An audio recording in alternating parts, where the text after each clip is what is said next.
बोलिए कृष्णचंद्र भगवान की। बंधुगण, कथा जो लीला है कृष्ण जी के बहुत सारे हैं। जैसे मैं यहाँ बैठा हूँ सोचता हूँ ये बता दूंगा, वो बता दूंगा, ये बता दूंगा, वो बता दूंगा, पर समय नहीं हो साथ देता है। पर हाँ, अगर 12-1 बजे तक बैठना चाहो तो मैं बहुत कथा बता सकता हूँ, परंतु सवाल कुछ और आ जाता है, बात कुछ और चलने लगती है। अपने जीवन के प्रति एक से एक बात लम्हे जो होते हैं हम करते रहते हैं। ये सब भगवान की माया में सब चीज होता रहता है। तो इस भागवत दर्पण जैसे मैंने बताते जाता हूं कि जो कुछ आप कर रहे हो आपके सामने दिखाई दे रहा है, आप अपने आप जानते हो आप करते क्या हो, ये सब आपका दर्पण है, समझ लेना। दूसरा कोई ना जान पाए, दूसरा से छिपा लोगे पर अपने आप से नहीं छिपा पाओगे। जो कर्म आप करते हो, किसी का अच्छे है किसी का बुराइयां, जो कुछ होता है हम जानते हैं, ये सब जीवन का तो रहस्य है। जिस तरह से कृष्ण ने रहस्य हम लोग के सामने सैदा जी लग दिए हैं, हम लोग वही लेकर चल रहे हैं। इससे ज्यादा और कर्म किए हैं उन्होंने। अब मैं बताना प्रयास करूं तो हर एक शब्द में बोले बसे हैं राम, हर एक शब्द में बसे हैं राम, बिना राम मां से कुछ होता नहीं है। जिब्बा पर से कुछ बोलते हैं तो मां निकल ही जाता है। अब ऐसे हमारे सुंदर श्याम है। और एक दिवस क्या होते हैं, अब ग्वालों के साथ तो इधर उधर बिसरते रहते हैं, खेलते कूदते रहते हैं। एक बार एकांत में मथुरा में प्रवेश करते हैं कृष्ण जी और बलराम यादव। तो क्या है, घूमते फिरते क्या देखते हैं कि आगे से एक कोई कुबड़ी आ रही है, और कई लोग उनका क्या है, रास्ते ब्लॉक कर देते हैं ना, एक लाठी लेकर चल रही है धीरे धीरे। और वो क्या कार्य करती थी, चंदन ले जाकर कंसा जी को लगाते थे रोज, उनका नित्य यही काम था, तभी वो अपना जीवन जो है व्यतीत कर पा रही थी।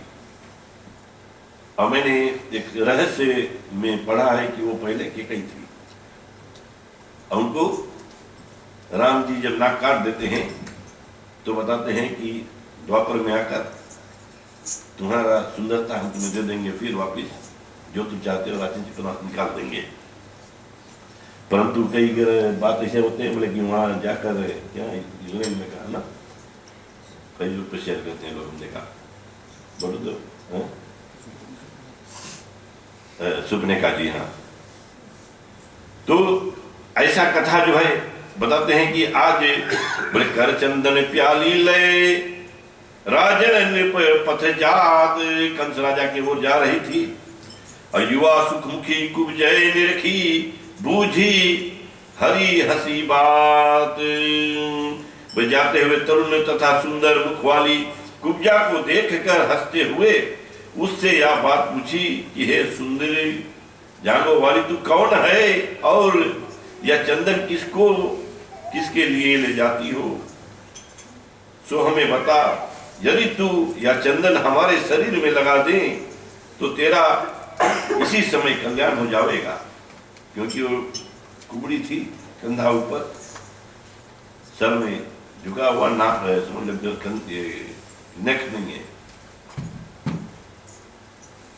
तो इस भांति आगे बढ़ रही थी तो कुब्जा बताते हैं, कह कुब्जा तब हे छवि धामा, कंस अधीन त्रिवीर का नामा, चाहत नित चंदन मम करे, योग्य किंतु तुम सन नहीं दूसरे।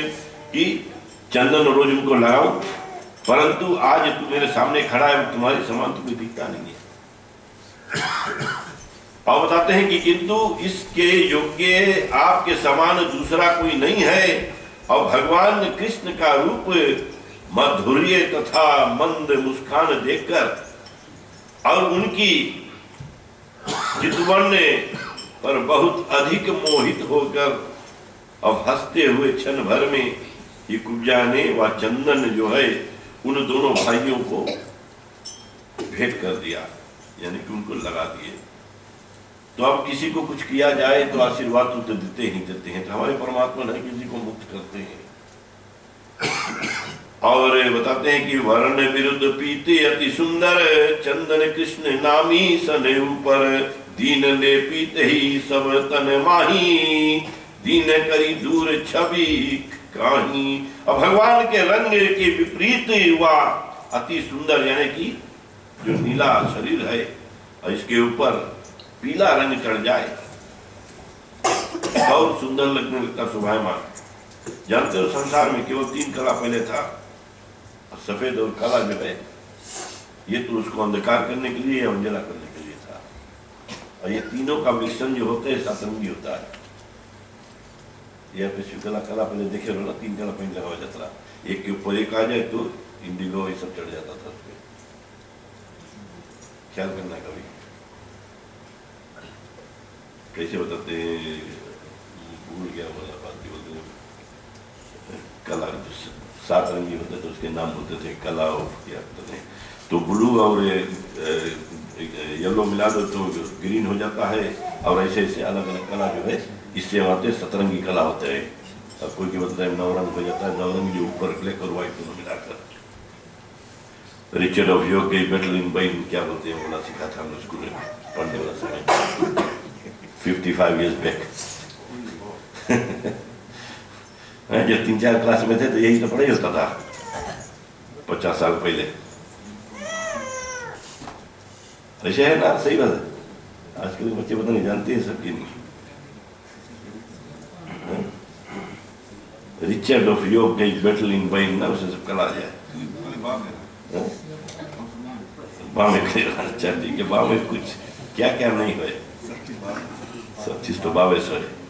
बा जो है, बा का मतलब क्या है, माता मैया, गुजराती लोग भी बा बोलते हैं, जब तक उनसे ऊपर ना हो तो कुछ नहीं, क्या बोले ना बोले।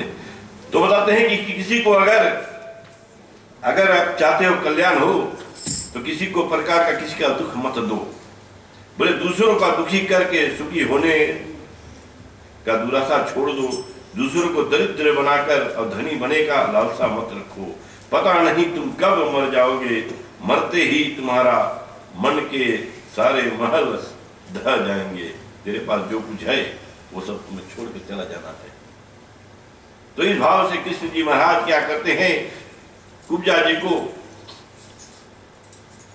एक नाभि पर एक कंधे पर लगाकर फिर बताते हैं यहां से ऊपर करके सीधा कर दिए। कई लोग मंत्र मार देते हैं, तो कृष्ण जी अपना मंत्र मारे तो सीधा हो गई। और उनका गाल छू लिए तो उनका जो सुंदरता है बताते हैं छवि जो है लक्ष्मी स्वरूप हो गए। और फिर लोग वहां पर जुट गए देखने के लिए। वे तब तो अपने दर्शन का फल देने के लिए भगवान के अपार प्रसन्न होकर कुब्जा के शरीर के 3 स्थानों पर टेढ़ा देखकर उसे शुद्ध अर्थात सीधा कर देने से निश्चय किया। वे हरि निज पद धरी तेहि पग पाही, मुख्य अग्र भागई जही माही दुही अंगु रणत ही चिब्बुक उठाई, ऊपर कहाँ कछु दे चढ़ाई। तो तिलक करने के लिए कुब्जा जब बढ़ती थी, पहले पहुंच नहीं पाती थी, दबा था, तो उन्होंने क्या किया, जब सीधा कर दिया तब लंबे होकर और फिर भगवान का सेवन किए। और इस भांति बताते हैं कि अब सुनिए कुब्जा कर विनय करी श्री हरि स्वीकार, कहा हलधर सम्मुख निरखे ग्वालन और निहार। कुब्जा की ऐसी प्रार्थना सुनकर भगवान कृष्ण ने उसे अपने मन में स्वीकार करके और भाई बलराम जी के समक्ष अपने मित्र ग्वालों को ही देखकर और हंसी जैसे करते हुए और कहने लगे कि हे सुंदर स्त्री, मैं अपना कार्य सिद्ध होने के बाद तेरे घर अवश्य आऊंगा। तो अब जो कार्य करने जा रहे थे, ये कहां पर जा रहे थे, अब मथुरा की ओर बढ़ रहे थे। और उसी मार्ग में क्या है, एक कंसाजी क्या है, एक खेल प्रतियोगिता